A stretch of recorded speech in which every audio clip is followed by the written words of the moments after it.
Hello friends, welcome back. पुन्हा एकदा स्वागत आहे आपल्या नवीन ब्लॉगमध्ये। आज आता आपण चाललो आहोत डहाणूवरून केळव्याला। लास्ट ब्लॉगमध्ये मी तुम्हाला सांगितलं होतं नेक्स्ट आपण केळव्याची जत्रा करणार आहोत। डहाणूवरून निघाल्यानंतर हायवेलाच एक कंटेनर पलटी झाला होता आणि नशीब तिथे कोणाची जीवितहानी झाली नव्हती।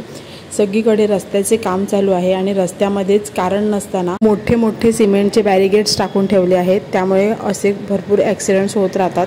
व्हिडिओत पुढे मी दाखवले आहे किती मोठे मोठे बॅरिगेड्स आहेत आणि ते सुद्धा लोखंडाचे आणि अगदी रस्ता बनून पूर्ण झाला आहे तरी सुद्धा ते बॅरिगेड्स हटवले नाहीयेत आणि ह्यामुळे ट्रॅफिक सुद्धा होते। या सर्वांवर आवाज उठवला तरच ॲक्शन घेतली जाते। चला तर आता आपण पुढे निघालो आहोत।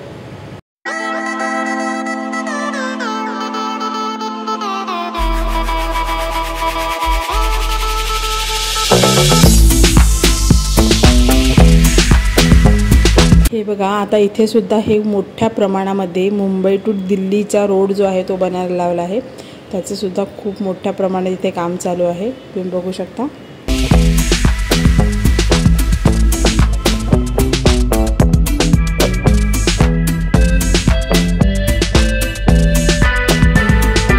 केळवा सफाळ्याला गेला की जे तुम्हाला मध्ये मध्ये घाटामध्ये बरीच सारी माकडं दिसतात।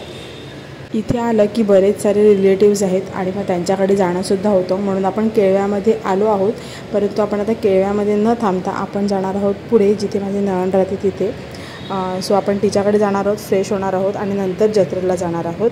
त्याआधी तुम्हाला मी भेटवते नवीन आपल्या फ्रेंडला, तो आहे रिओ। पेट्स जे आहेत ते मला लांबूनच आवडतात, जवळ जायला आवडत नाही, म्हणून मी त्याला लांबूनच हाय केलं आहे। चला तर आपण आता फ्रेश होऊन निघालो आहोत जत्रेसाठी आणि आज आहे पालखीचा दिवस। जी शीतलादेवीची जत्रा आहे त्याचा एक दिवस शीतलादेवीच्या जत्रेची पालखी असते, तो दिवस आहे। सो आता आपण पोहोचलो आहोत केळव्याला। केळव्यामध्ये आल्यानंतर तिथे राहते माझी मावशी, त्यामुळे म्हटलं चला मावशीच्या घरी सुद्धा व्हिजिट करूया। मग मावशीच्या घरी व्हिजिट करून नंतर गेलो जत्रेमध्ये। पालखी असल्यामुळे सगळं गाव सजलं होतं, सगळीकडे छान अशा रांगोळ्या काढण्यात आल्या होत्या।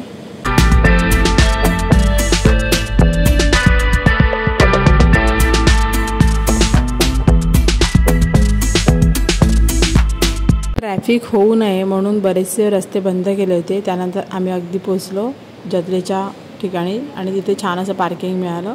जत्रा म्हटली की लहान मुलांचीच मज्जा, लहान मुलांना खेळणी आणि बलून्स हे सगळं मिळतं।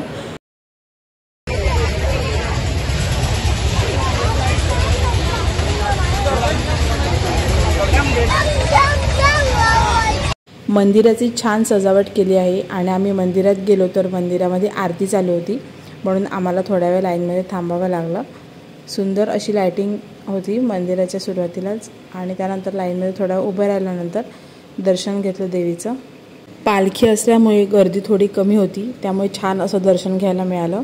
देवीची व्हिडिओ नीट बनवता आली नाही, परंतु फोटो इथे अपलोड करत आहे, तुम्ही दर्शन घेऊ शकता। त्याचबरोबर देवीचं दर्शन घेतल्यानंतर गणपती बाप्पाचं दर्शन घेतलं। इथे बाजूलाच गणपती बाप्पा आहेत, त्याचबरोबर बाजूला इथे आहेत नंदी बाप्पा आणि शंकर देवांचं दर्शन घेतलं पिंडीचं। त्यानंतर इथे बाजूला आणखीन एक देवीचं छान अशी मूर्ती आहे, तिचंसुद्धा दर्शन घेतलं। त्यानंतर पूर्ण मंदिराला एकदा शूट केलं आणि इथे मला मंदिराचा खूप जुना फोटो मिळाला, तो सुद्धा अपलोड केला आहे।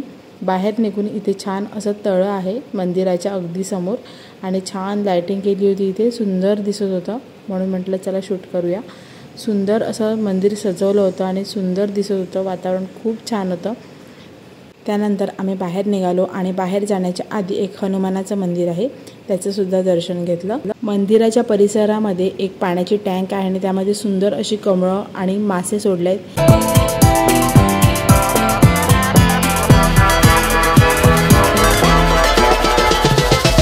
मंदिराच्या आवारातील आणखीन एक महत्त्वाची गोष्ट आणि ती मला खूप सुंदर वाटली, ती म्हणजे इकडे एक कक्ष बनवला आहे, तो म्हणजे स्तनपान कक्ष। बऱ्याच मोठमोठ्या ठिकाणी सुद्धा किंवा मंदिरामध्ये सुद्धा हे असं बघायला मिळत नाही, खूप सुंदर असा हे विचार आहे। त्यानंतर आम्ही जत्रेमध्ये छान अशी फेरफटका मारला आणि आरवला खूप सारे काय काय जे हवं होतं ते सगळं घेतलं आणि त्यानंतर निघालो।